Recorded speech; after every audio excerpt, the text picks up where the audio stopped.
Hi everyone, Lisa Craddy here with Tegan and Mac.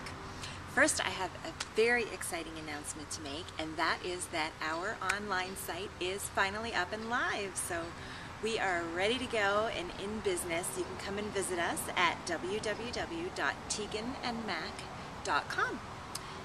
So for today's blog, we are going to talk about the chemicals that are added to cotton fabric after the growing process. So we've been talking a lot about how many pesticides are used in the farming and in the crops and being sprayed. But then what about after that cotton is harvested? There are yet another group of chemicals, dangerous chemicals, that are applied to the fabric that I think people should know about. So let's talk about the process of what goes on with the cotton as it's turned into fabric. So essentially, when it's collected and it goes through a spinning process, the spinning process is the only process where it is not chemically treated. And the information that I'm getting is from a website called the Organic Consumers Association. And so if you want to know more about it, you can Google them, and they have a really comprehensive article on all of this. So once it's gone through the spinning process, it goes next to the weaving process, and the yarn receives a polyvinyl alcohol treatment, which makes it easier to weave. And then after it's weaved, it's bleached so that you can get rid of, they try to get rid of all of these toxic chemicals that are put on there. And it's bleached with, about half the companies in the US are using hydrogen peroxide, but the other half are still using chlorine. And if you get clothing that's been made outside of the US and Europe, it's more likely that they will also be using chlorine. So it goes through that process. And then throughout all of these phases that I'm going to be talking about, the clothing is repeatedly washed to try to get rid of these chemicals, although there are still residual chemicals that show up. And so you've got a lot of wastefulness happening there with the water, and not to mention the toxic chemicals that are now found in the water.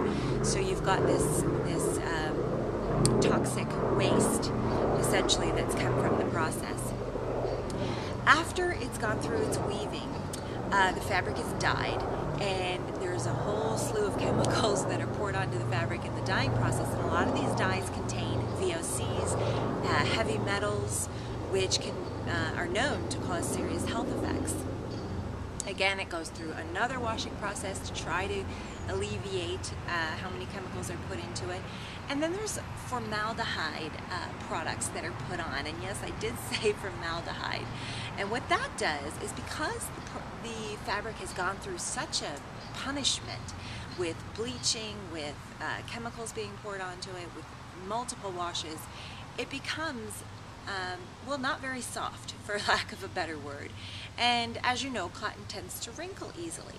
So the solution that they've come up with is to douse it with a formaldehyde product, which is then heat treated to bond it to the fabric.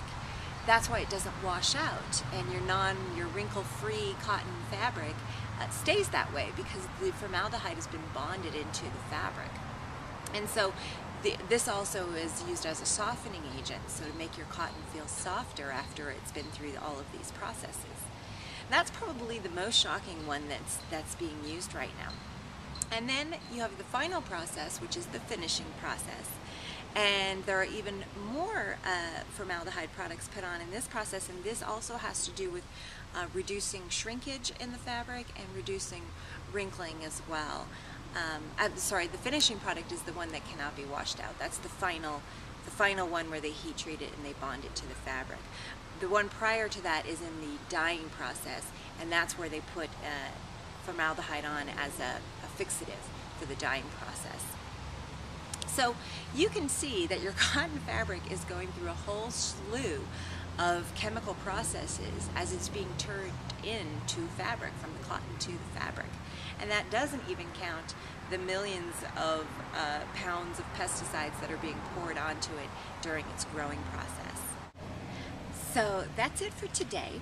We will be back next week to talk a little bit more about the organic industry. And next week I'm going to be talking about something that's a little bit controversial, well, a lot controversial, and something that is on a lot of people's minds as to whether or not it is good or is it bad, or what are the facts on it, and that is on GM seeds, otherwise known as genetically modified seeds. And so we'll do a little bit of research on what that exactly means and why it's not used in organic farming, and what some of the issues are with that, so you can get the facts on genetically modified. Alrighty, we'll see you next Sunday, and thank you so much for joining me today.